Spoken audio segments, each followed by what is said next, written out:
Voilà, dans la paracha de cette semaine, parachat Chaye Sarah, il y a une paracha énorme qui paraît être une répétition. Lorsqu'Eliezer arrive dans la maison Bethuel et de Lavan et qu'il leur récite, il leur fait le récit de tout ce qu'il a vécu, toute cette filote. On le sait, on l'a déjà vu. Et donc, la Torah, Siper Lahem, et là, la Torah nous précise. Et en général, la Torah n'est pas, des fois, des halachot, comment est-ce qu'on mekadesh une femme avec du kesef, avec une bague, d'où on le sait avec une gzera shava, qui ha misdevron, d'ailleurs, dans la parashat Shavua, Datati kesef asadikar mimeni ki kach ishisha. Donc la Torah, elle fait gzerot shavot. Et là, pitom, la Torah, elle est ma'aricha, encore une fois, pour quelque chose qu'on sait déjà. Ce qu'il faudra dire à Chazal, Rashi le rapporte, il y a fait si hatan shel avdei avot mitoratan shel banim. C'est-à-dire qu'il y a des fois des notions de Torah très basiques, importantes, et qui sont comme ça dites très rapidement, ou en tout cas de façon très succincte, pas rapidement. Et alors que Sichatan shel avdei avot, pas seulement shel avdei avot, ouais, de Eliezer, la Torah le ma'aricha.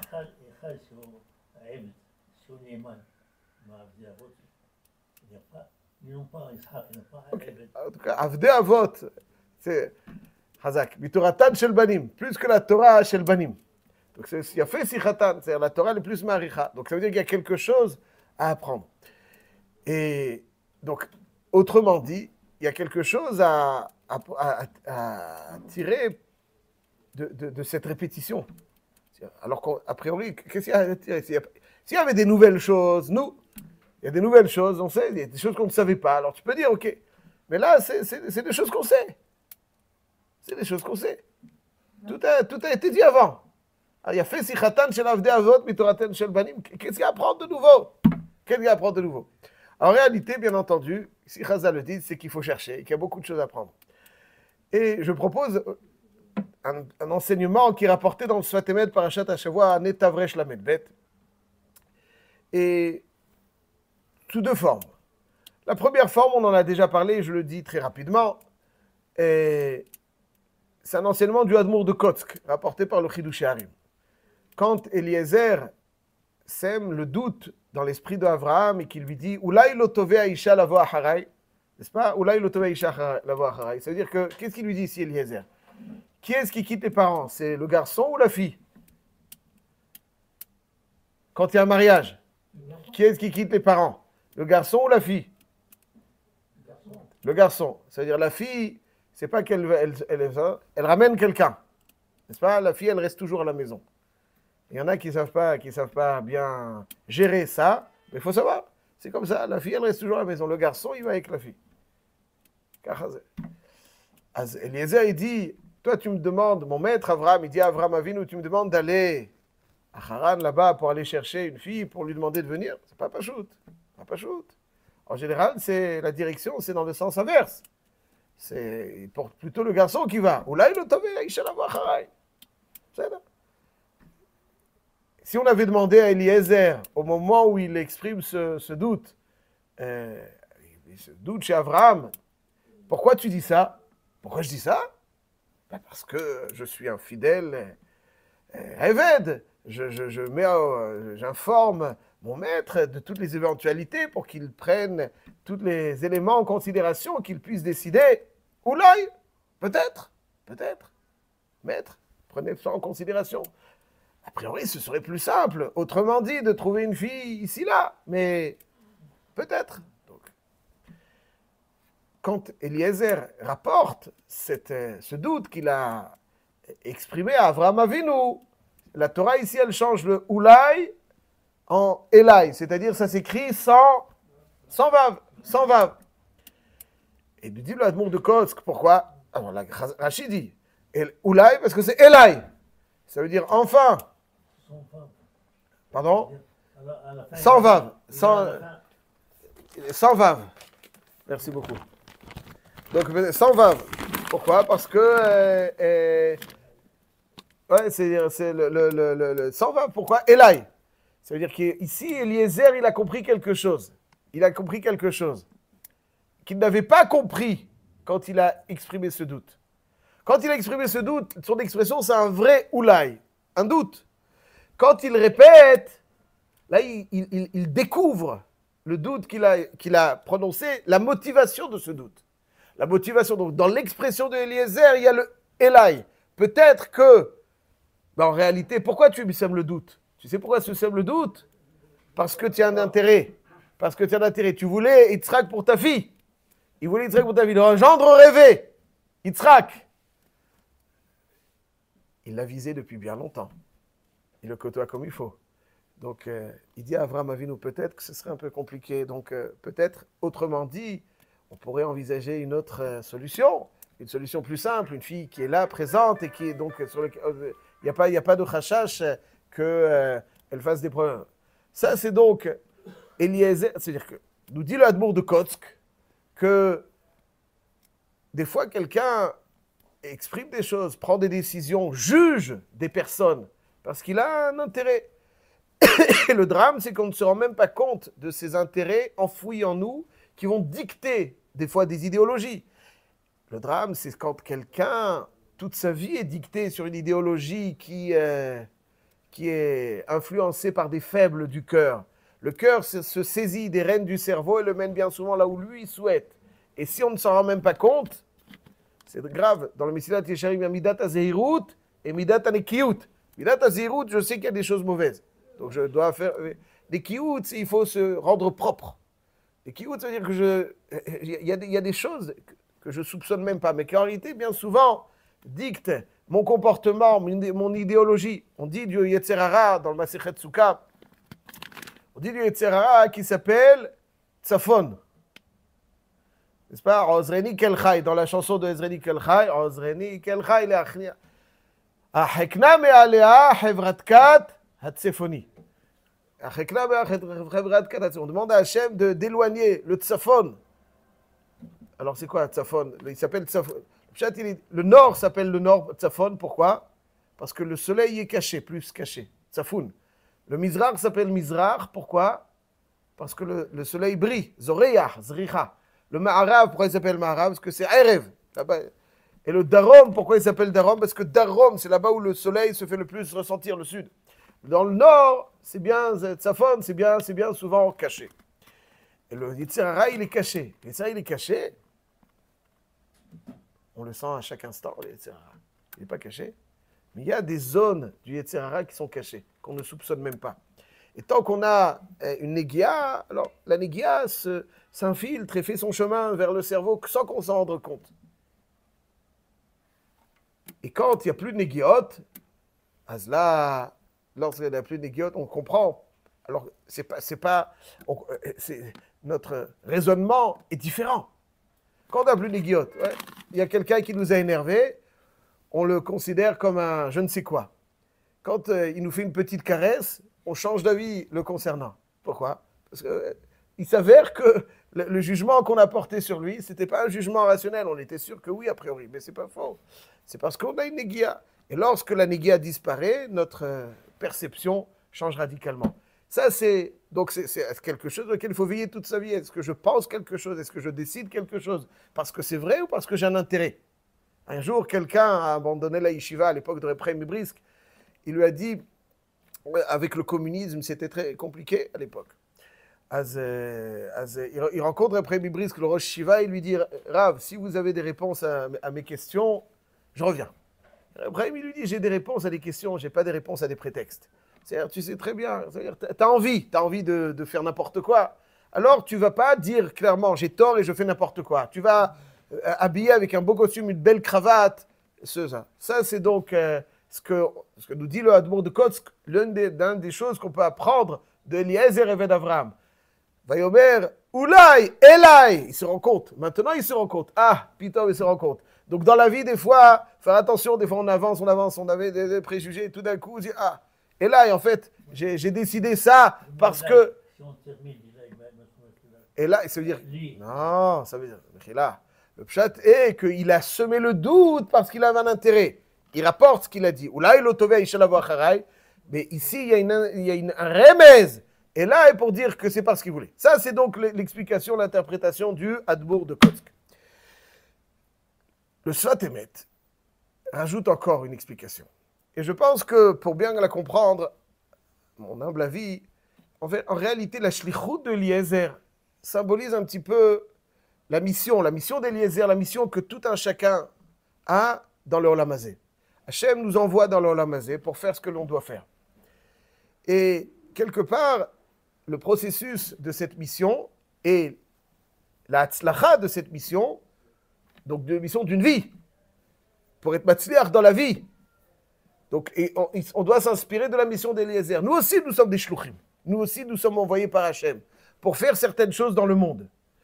Et la mission d'Eliezer doit être la source d'inspiration pour mener à bien cette mission qui est la nôtre aussi. Avraham Avinu fait faire une shuvah à Eliezer.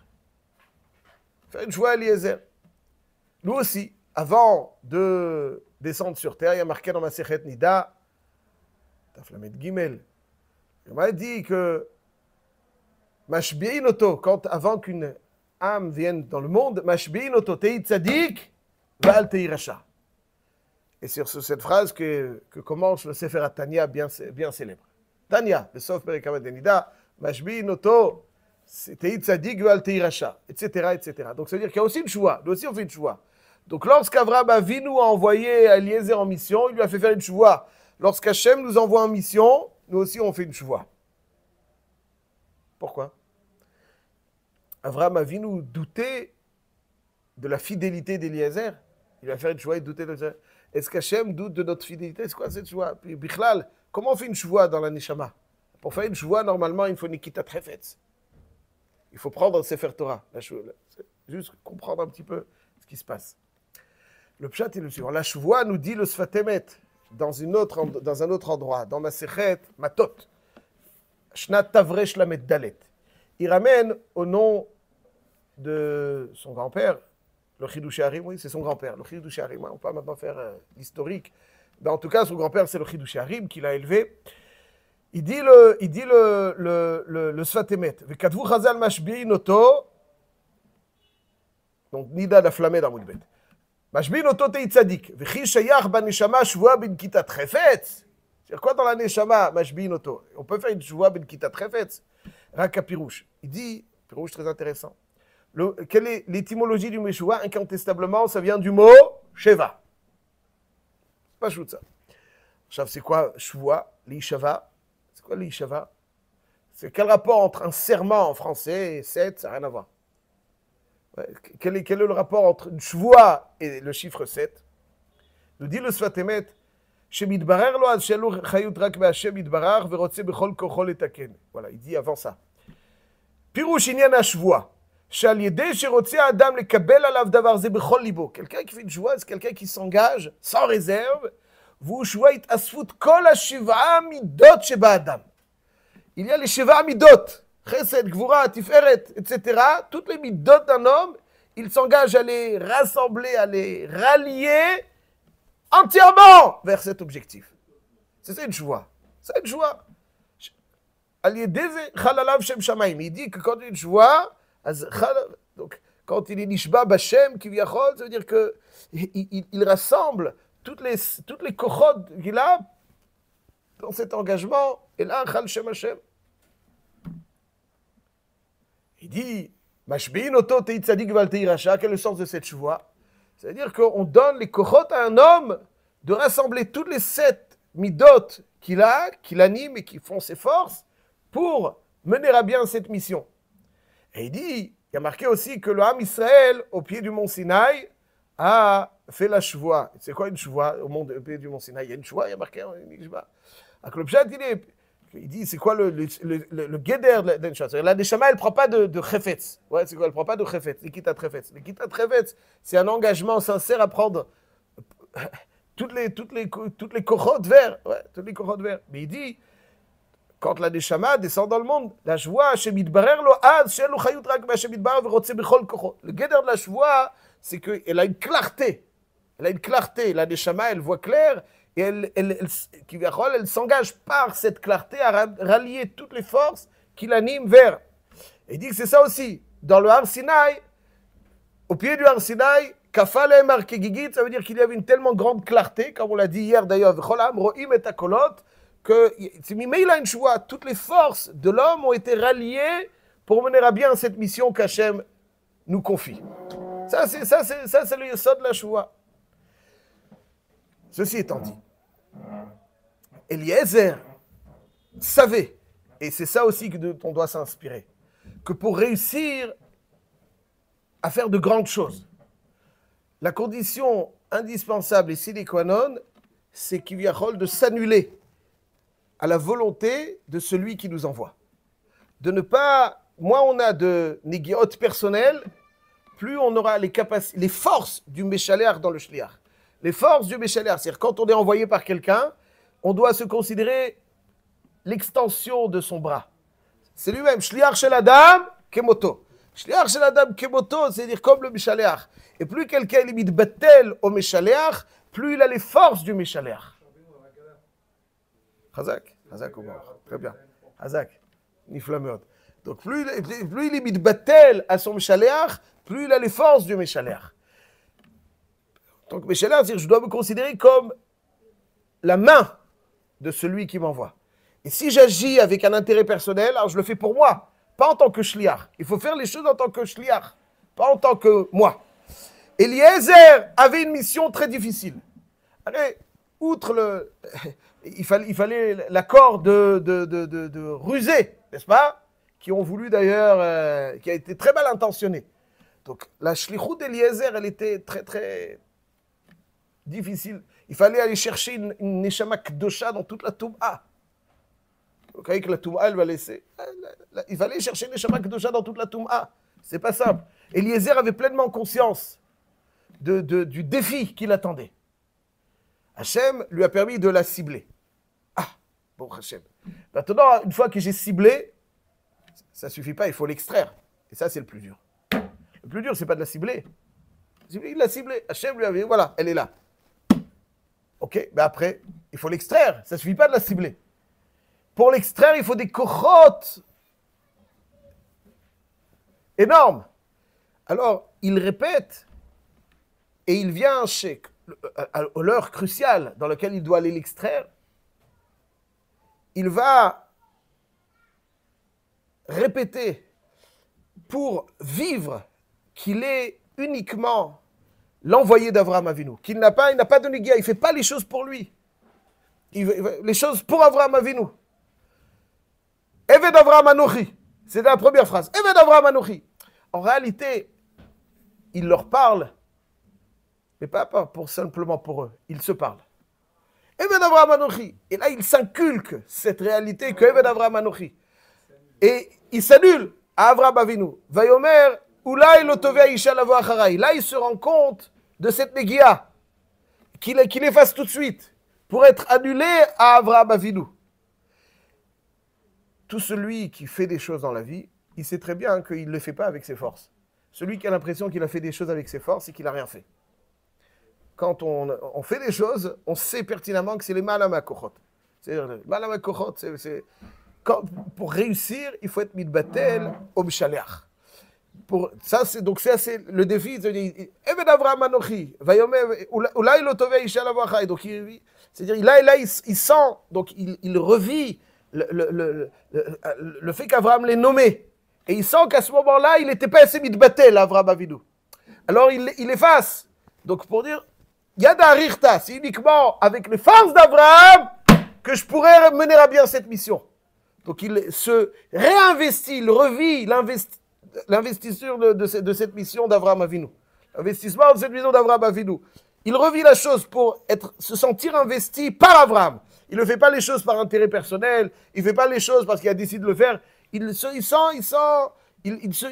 revit cette investiture.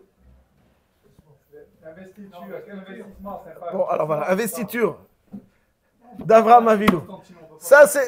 Donc cette investiture, il est en train de la revivre. Quand il vit les choses avec tellement alors là, il reçoit les forces d'Avraham. Et là, il peut aller chercher cette neshama. Ça, c'est Eved Avraham Anochi. C'est-à-dire, il revit cette nomination d'Abraham et il se rend compte qu'à un moment, il y avait Eli. Donc, il efface cette négia pour que le minouille d'Abraham Avinu soit un minouille parfait, qu'il ait pris, qu'il ait accueilli. Il s'est débarrassé de toute négia.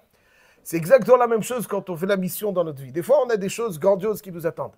Si quelqu'un, à l'approche d'Eliezer, il a fait Zichatan Shel Avdei Avot. S'il a l'approche d'Eliezer, il a toutes les chances de réaliser les choses les plus compliquées. Exactement comme Eliezer a su aller chercher Rivka. S'il se sent investi, parce qu'on est des shluchim d'Hachem. On est des shluchim d'Hachem.